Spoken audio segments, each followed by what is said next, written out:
नमस्कार, मेरा नाम संजय कुमार सिंह है। मैं राजकीय हुसैनाबाद इंटर कॉलेज लखनऊ में विज्ञान का अध्यापक हूँ। मैं आज आप लोगों को आपकी विज्ञान की किताब का अध्याय 6 जैव प्रक्रम का पहला भाग के बारे में जानकारी दूंगा। हमारी विज्ञान की किताब का पहला छठा चैप्टर है जैव प्रक्रम। जैव प्रक्रम जानने से पहले हम ये जानते हैं कि सजीव तथा निर्जीव किन्हें कहते हैं। इसके बारे में हम कक्षा 9 में अध्ययन कर चुके हैं। हम सभी जानते हैं कि जिन पदार्थों में जीवन के लक्षण पाए जाते हैं उन्हें हम सजीव कहते हैं तथा जिन पदार्थों में जीवन के लक्षण नहीं पाए जाते हैं उन्हें निर्जीव कहते हैं। तो जीवन के लक्षण क्या होते हैं? जीवन के लक्षण मुख्य रूप से हम जानते हैं कि पोषण, श्वसन, उत्सर्जन, वृद्धि, गति, जनन, ये सभी जीवन के लक्षण कहलाते हैं। इनमें से मुख्य रूप से ये 4 पोषण, श्वसन, वहन या परिवहन, ये हमें, और नंबर 4 उत्सर्जन, ये 4 हमको इस पाठ के अंतर्गत पढ़ने हैं। तो इन सभी प्रक्रमों को सम्मिलित रूप से हम कहते हैं जैव प्रक्रम, क्योंकि ये सभी प्रक्रम हमारे शरीर के भीतर होने वाली विभिन्न क्रियाओं को नियंत्रित करते हैं। इन्हीं क्रियाओं के द्वारा हमारे शरीर का अनुरक्षण होता है। अनुरक्षण का मतलब होता है, हम सभी जानते हैं कि मेंटेनेंस।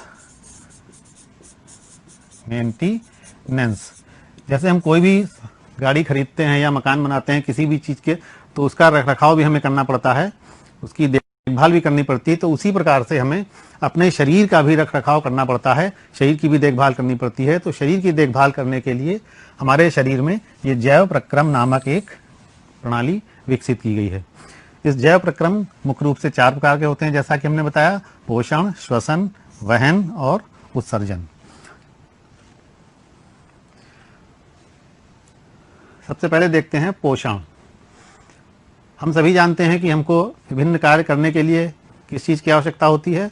ऊर्जा की। ऊर्जा हमें कहाँ से प्राप्त होती है? भोजन से प्राप्त होती है। और भोज्य पदार्थ हमको बाहर से लेने पड़ते हैं। हमको विभिन्न पौधों से प्राप्त होते हैं, विभिन्न अन्य चीज़ों से प्राप्त होते हैं।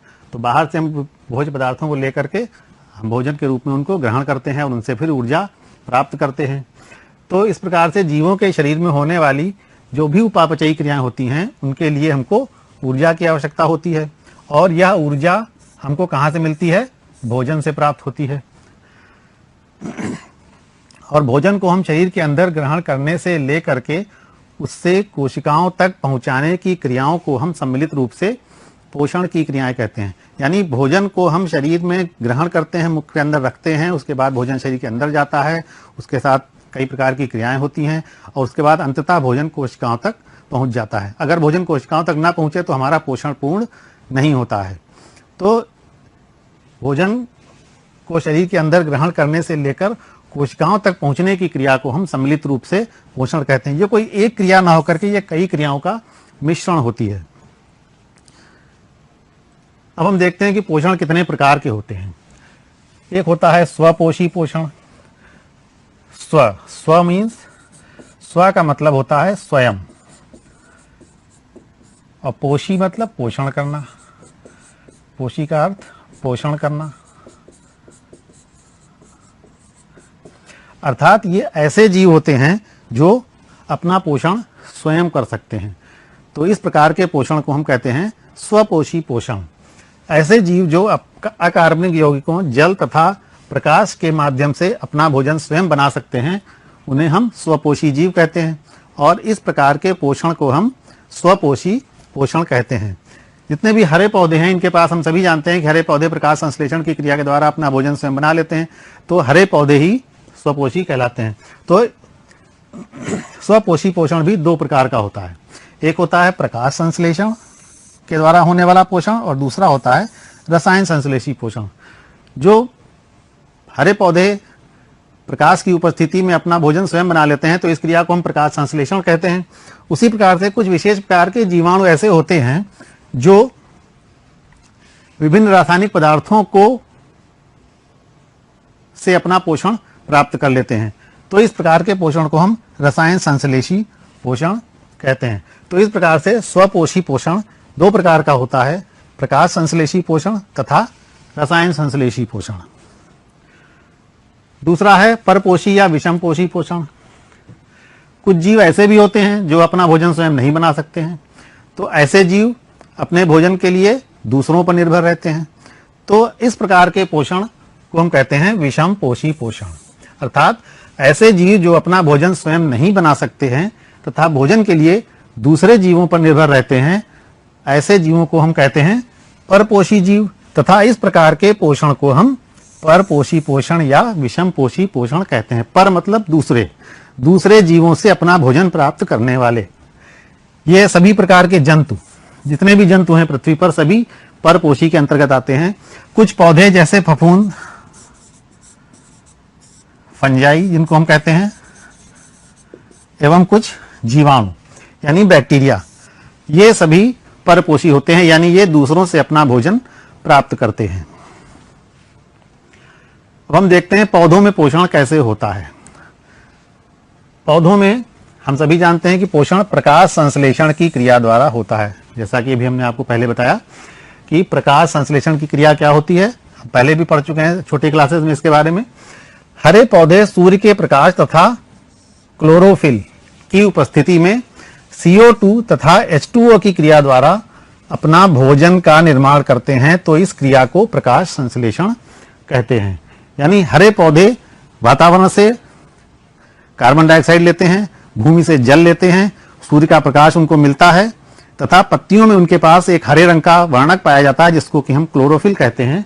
तो इन चीजों के द्वारा वो अपना भोजन स्वयं बना लेते हैं।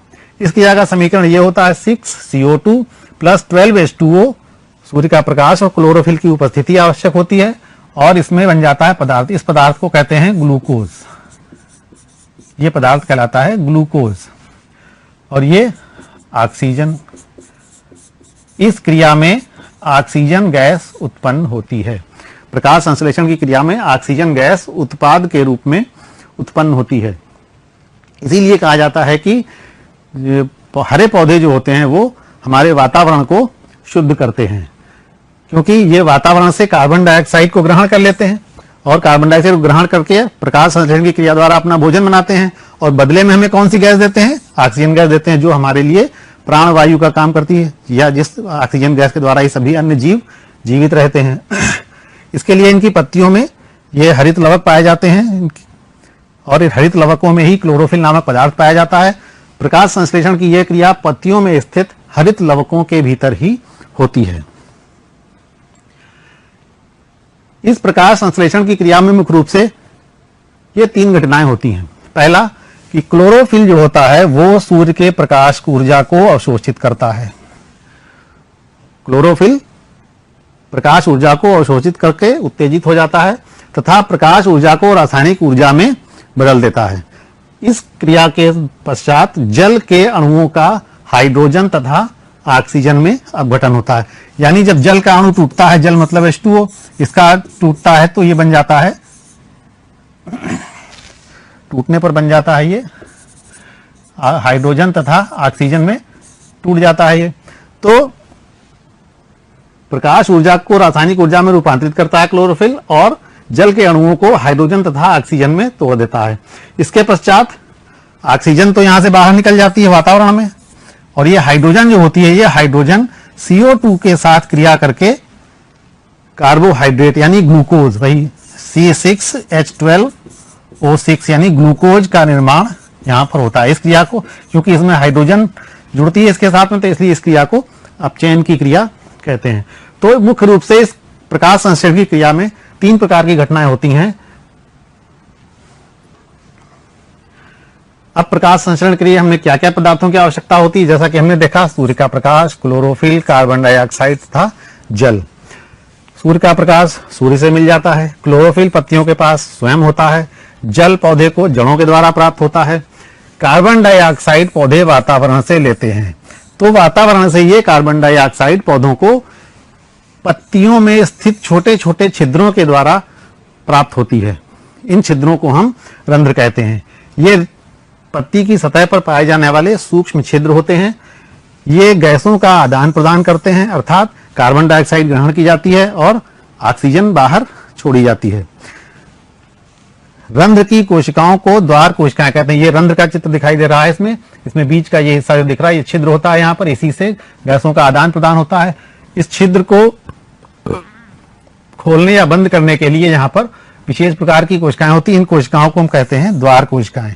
रंध्र की कोशिकाओं को द्वार कोशिकाएं या गार्ड सेल्स कहते हैं। ये द्वार कोशिकाएं कहलाती हैं। ये रंध्र सामान्य रूप से दिन में खुले रहते हैं और रात को बंद हो जाते हैं, क्योंकि दिन में सूर्य का प्रकाश मिलता है, तो दिन में सूर्य का प्रकाश की उपस्थिति में प्रकाश संश्लेषण की क्रिया होगी और प्रकाश संश्लेषण की क्रिया के लिए कार्बन डाइऑक्साइड की आवश्यकता होगी। तो कार्बन डाइऑक्साइड अधिक से अधिक प्राप्त करने के लिए दिन के समय ये रंध्र खुले रहते हैं और रात के समय ये रंध्र बंद हो जाते हैं। कुछ ऐसे पौधे भी होते हैं जिनके जो रात के समय रंध्र खोलते हैं तथा दिन के समय बंद रखते हैं, खास करके मरुस्थलीय स्थानों पर पाए जाने वाले पौधे। ये पौधे रात में कार्बन डाइऑक्साइड ग्रहण कर लेते हैं और उससे एक मध्यस्थ उत्पाद बना करके रख लेते हैं और फिर उस उत्पाद का ये प्रयोग दिन में ग्लूकोज बनाने में करते हैं। तो मरुद्भिद पौधों में ये रंध्र जो होते हैं वो रात में खुलते हैं और दिन में बंद होते हैं, लेकिन सामान्य रूप से अधिकतर पौधों में ये दिन में खुलते हैं तथा रात में बंद हो जाते हैं। फिर इसके बाद आता है परपोषी पोषण या विषमपोषी पोषण। जैसा कि मैंने बताया कि जो जीव जंतु अपना भोजन स्वयं नहीं बना सकते हैं, उन जंतुओं को हम परपोषी जंतु कहते हैं या परपोषी जीव कहते हैं, तथा इस प्रकार के पोषण को हम परपोषी पोषण कहते हैं। परपोषी पोषण में मुख्य रूप से मनुष्य में पोषण के लिए देखा जाए तो कुछ क्रियाएं होती हैं। हमने बताया कि पोषण एक कई क्रियाओं का एक मिश्रण होता है, तो वो कई क्रियाएं सम्मिलित रूप से उसमें शामिल होती हैं। तो उनमें से पहली क्रिया होती है अंतर्ग्रहण की। अंतर्ग्रहण, इसको अंग्रेजी में हम इंजेक्शन कहते हैं, यानी भोजन को बाहरी वातावरण से हम अपने शरीर के अंदर पहुंचाते हैं। शरीर के अंदर पहुंचाने के लिए हम सबसे पहले क्या करते हैं, भोजन को मुख में रखते हैं। मुख में रखने का तरीका मनुष्यों में हाथ के द्वारा होता है। कुछ अन्य जंतु जो होते हैं वो अंतर्ग्रहण जो करते हैं वो सीधे मुंह से खाते हैं। कुछ जो जलीय जीव होते हैं जैसे अमीबा वगैरह, ये अपना भोजन जो है वो पादाभों की सहायता से ग्रहण करते हैं। हम देख सकते हैं यहाँ पे, जैसे ये अमीबा है, इसके सामने ये कोई खाद्य पदार्थ आया तो इसने क्या किया, इसको अपने पादाभों को बड़ा किया, उसको चारों तरफ से घेर लेता है, घेर करके इसको अपने अंदर बंद कर लेता है। तो जो एक कोश की जलीय जीव होते हैं ये अपना भोजन इस प्रकार से अंतर्ग्रहण करते हैं, अपने शरीर के अंदर ग्रहण कर। तो अंतर्ग्रहण का मतलब है भोजन को शरीर के अंदर ग्रहण करना। तो पहली क्रिया होती है अंतर्ग्रहण। हम लोग अपने भोजन को हाथों से उठा करके मुख के अंदर रख लेते हैं। फिर इसके बाद क्या होता है, भोजन का पाचन होता है। पाचन क्यों किया जाता है, क्योंकि जो कुछ भी हम भोजन ग्रहण करते हैं उसमें प्रोटीन, कार्बोहाइड्रेट, वसा, कुछ ऐसे पदार्थ होते हैं जिनके अणु अत्यंत जटिल होते हैं। इन जटिल अणुओं को पहले सरल अणुओं में तोड़ा जाता है जिससे कि वो हमारी कोशिकाओं के भीतर आसानी से प्रवेश कर जाएं। इसलिए भोजन के जटिल एवं अविसरणशील अणुओं को सरल एवं विसरणशील अणुओं में परिवर्तित करने की क्रिया को हम पाचन क्रिया कहते हैं। पाचन क्रिया कैसे होती है, सबसे पहले मुख और अंतर्ग्रहण और मुख गुहा में पाचन। भोजन को हमने मुख के अंदर रख लिया, उसके बाद हम क्या करते हैं, भोजन को दांतों की सहायता से हम चबाते हैं, उसके बाद उसको निकल लेते हैं तो आमाशय में जाता है, फिर उसका आमाशय में पाचन होता है, उसके बाद फिर भोजन ग्रहणी में जाता है, फिर ग्रहणी में पाचन होता है, उसके बाद छोटी आंत में पाचन होता है तथा उसका अवशोषण होता है। बहिक्षेपण और जो अपच भोजन होता है उसको हम शरीर से बाहर निकाल देते हैं, इसको हम बहिक्षेपण या मल परित्याग कहते हैं। ये हमारी आहार नाल है, यहाँ पर मुख होता है, ये ग्रसिका होती है, ये आमाशय है, ये यहाँ पर ग्रहणी है, ये छोटी आंत है और ये बड़ी आंत है, तो ये अंत में गुदा द्वार है। तो इस प्रकार से ये पोषण के लिए मनुष्य के पाचन तंत्र में ये अंग पाए जाते हैं। अब भोजन मुख में पहुंचता है तो हम क्या करते हैं, दांतों के द्वारा भोजन को पहले चबा करके उसको बड़े बड़े टुकड़ों को छोटे छोटे टुकड़ों में तोड़ते हैं और फिर उसको महीन महीन पीस देते हैं। इस दौरान क्या होता है, मुख में लार ग्रंथियां पाई जाती हैं। लार ग्रंथियों से लार निकलती है और यह लार भोजन के साथ अच्छी तरह से मिल जाती है, भोजन को मुलायम एवं गीला और चिकना बना देती है, जिससे कि भोजन आसानी से हम निगलने में हमको आसानी होती है, आसानी से निगल करके हम अंदर आमाशय तक पहुंचा देते हैं। लार में एक प्रकार का एंजाइम भी पाया जाता है जिसको हम टाइलिन या एमाइलेज कहते हैं। ये टाइलिन या एमाइलेज एंजाइम जो होता है वो कार्बोहाइड्रेट को ग्लूकोज में बदल देता है। जब हम रोटी खाते हैं तो प्रारंभ में हमको रोटी फीकी लगती है, लेकिन थोड़ी देर तक अगर हम चबाते रहें तो थोड़ी देर बाद रोटी हमको मीठी लगने लगती है। क्यों? क्योंकि रोटी में कार्बोहाइड्रेट होता है। जब हम देर तक चबाते हैं तो लार में उपस्थित जो एंजाइम होता है ये टाइलिन, ये उस कार्बोहाइड्रेट को ग्लूकोज में बदल देता है। ग्लूकोज का स्वाद हम सभी जानते हैं कि मीठा ही होता है, तो इसलिए हमको रोटी मीठी लगने लगती है।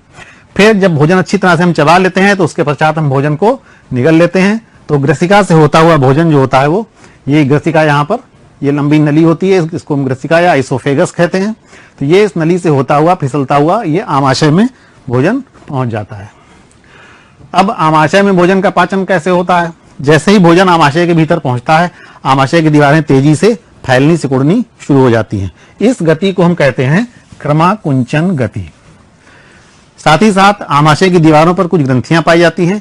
इन ग्रंथियों से एक विशेष प्रकार का रस निकलता है जिसको कि हम जठर रस कहते हैं। तो जैसे ही भोजन आमाशय में पहुंचता है, क्रमाकुंचन गति आरंभ हो जाती है तथा जठर रस निकलने लगता है। जठर रस में हाइड्रोक्लोरिक अम्ल पाया जाता है और प्रोटीन का पाचन करने वाला एक एंजाइम पेप्सिन पाया जाता है। आमाशय में प्रोटीन का पाचन करने वाला एंजाइम पेप्सिन पाया जाता है, जो प्रोटीन पर क्रिया करके उसको पेप्टोन तथा पेप्टाइड्स में बदल देता है। प्रोटीन का अणु अत्यंत जटिल होता है, लेकिन इसको थोड़ा छोटे अणुओं में पेप्टोन और पेप्टाइड्स में बदल देता है। जो प्रोटीन के सबसे सरलतम अणु होते हैं उनको अमीनो अम्ल कहते हैं। जब अंतिम पाचन होता है तो वहां पर प्रोटीन को अमीनो अम्ल में बदल दिया जाता है। साथ ही साथ जठर रस में जो हाइड्रोक्लोरिक अम्ल पाया जाता है, ये क्या करता है, भोजन के माध्यम को अम्लीय बना देता है। तभी अम्लीय माध्यम में ही ये पेप्सिन एंजाइम जो होता है ये प्रोटीन पर क्रिया कर सकता है। साथ ही साथ कुछ इसके अन्य कार्य और भी होते हैं, जैसे ये भोजन के साथ जो हम जो कुछ कड़े पदार्थ खा लेते हैं इससे, तो उनको भी गला करके ये मुलायम बना देता है। साथ ही साथ भोजन के साथ अगर कोई जीवाणु आ गए हैं साथ में तो उनको भी ये मार देता है। अगर भोजन कुछ समय तक आमाशय में टिक जाता है या रुकना पड़ता है किसी कारण से भोजन को, तो भोजन को सड़ने से भी रोकता है। फिर जब आमाशय में थोड़ी देर भोजन रुकता है, उसके पश्चात आमाशय में सारी क्रियाएं होने के पश्चात भोजन धीरे धीरे यहां से एक छिद्र के द्वारा निकल करके यहां पर ग्रहणी में आता है। इस जगह पर यहां पर ग्रहणी में आता है और ग्रहणी में इसके साथ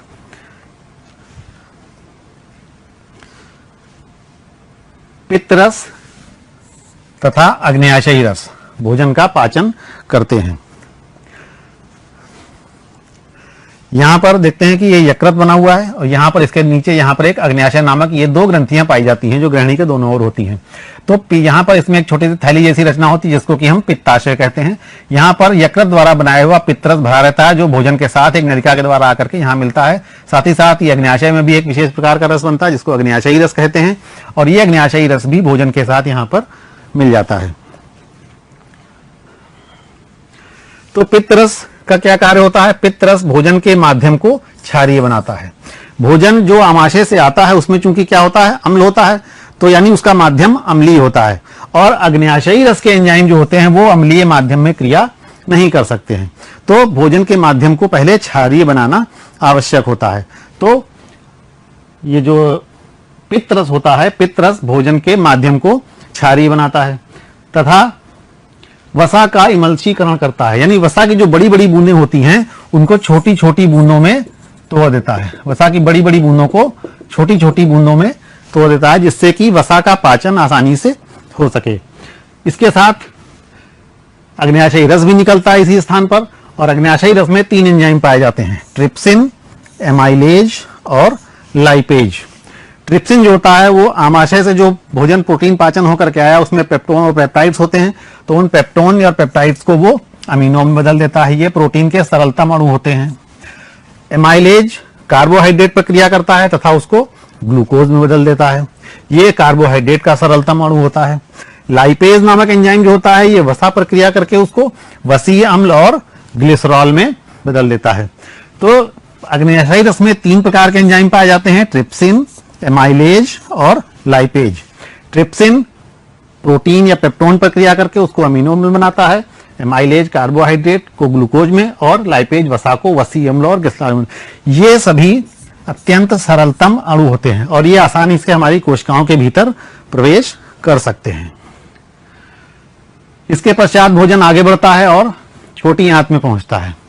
छोटी आंत में मुख्य रूप से यूं तो अवशोषण का कार्य होता है मुख्य रूप से, लेकिन फिर भी यदि भोजन का कुछ भाग ऐसा बच जाता है जिसका पाचन ना हो पाया हो, तो भोजन के उस भाग का पहले पाचन भी यहां पर किया जाता है। और इस पाचन को करने के लिए आंत की दीवारों से एक रस निकलता है, उसको हम आंत्रीय रस कहते हैं। आंत्रीय रस, अंग्रेजी में इसको सक्कस एंटेरिकस कहते हैं। और इसमें भी विभिन्न प्रकार के एंजाइम पाए जाते हैं जो भोजन के शेष भाग का पाचन कर देते हैं। पाचन करने के पश्चात उस भोजन को अवशोषित किया जाता है। अवशोषित कैसे किया जाता है? आमाशय आंतों की दीवारों से भोज्य पदार्थों का विसर्जित होकर रुधिर में पहुंचने की क्रिया को अवशोषण कहते हैं। जो छोटी आंत होती है, उस छोटी आंत की जो दीवारें होती हैं, उनसे भोजन उनके भीतर प्रवेश करता है और प्रवेश करके उसकी दीवारों पर रुधिर वाहिनियां फैली होती हैं और उन रुधिर वाहिनियों के अंदर जाकर के वो भोजन रुधिर के साथ मिल जाता है। तो इस क्रिया को हम अवशोषण कहते हैं। अवशोषण की सतह को बढ़ाने के लिए यहाँ पर एक विशेष प्रकार की रचनाएं पाई जाती हैं जिन्हें हम रसांकुर कहते हैं, जो अवशोषण की सतह को बढ़ा देती हैं। जैसे हम कहें कि अगर हमको यहां से यहां तक की दूरी लेनी है तो हम इतना लंबा धागा बांध सकते हैं, लेकिन अगर इतनी ही दूरी को हमें बांधना हो और हम इसको धागे को अगर ऐसे ऐसे करके बांधे तो हम बहुत अधिक लंबा धागा बांध सकते हैं।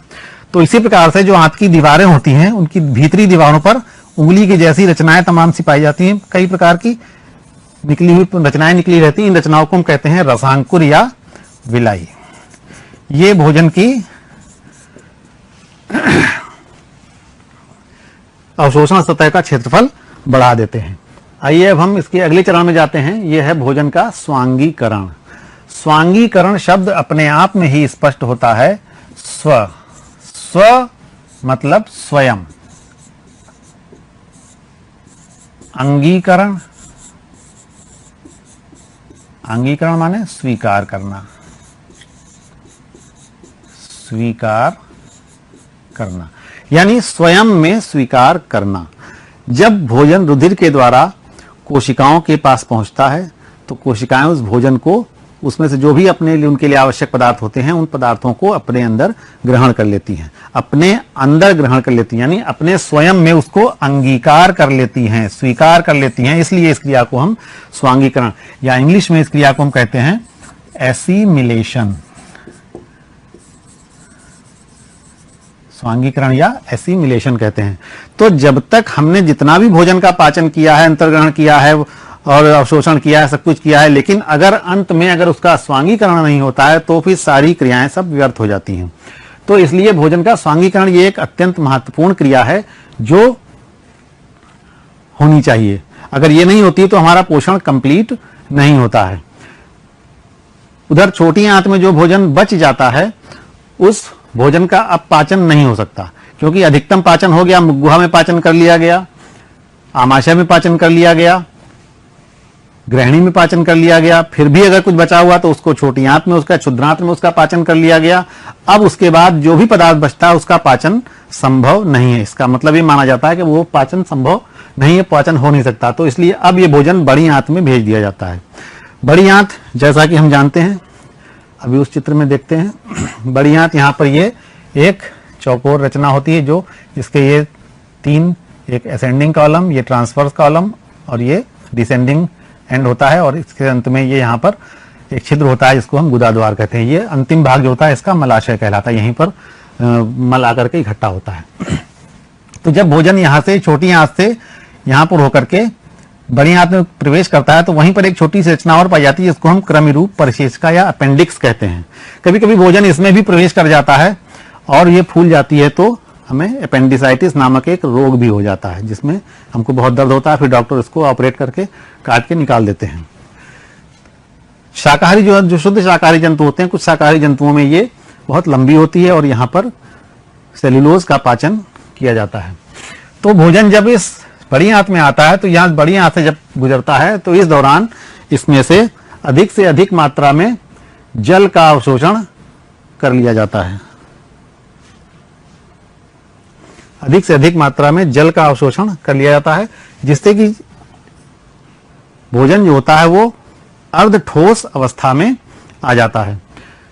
इस अर्ध ठोस अवस्था को हम मल या विष्ठा कहते हैं। यानी भोजन, अपच भोजन की, जो इस भोजन का पाचन नहीं हुआ है, उस भोजन की इस अर्ध ठोस अवस्था को हम मल या विष्ठा कहते हैं। ये आगे बढ़ता हुआ आकर के मलाशय के पास, मलाशय या रेक्टम, मलाशय या रेक्टम में आकर के एकत्र हो जाता है और वहीं से फिर उसको समय समय पर शरीर से बाहर निकाल दिया जाता है। इस क्रिया को हम बहिक्षेपण या मल विसर्जन कहते हैं। इस प्रकार से हम देखते हैं कि भोजन विभिन्न चरणों से होकर के गुजरता हुआ हमारे शरीर की कोशिकाओं तक पहुंचता है और इस संपूर्ण क्रियाओं को हम सामूहिक रूप से पोषण की क्रियाएं कहते हैं।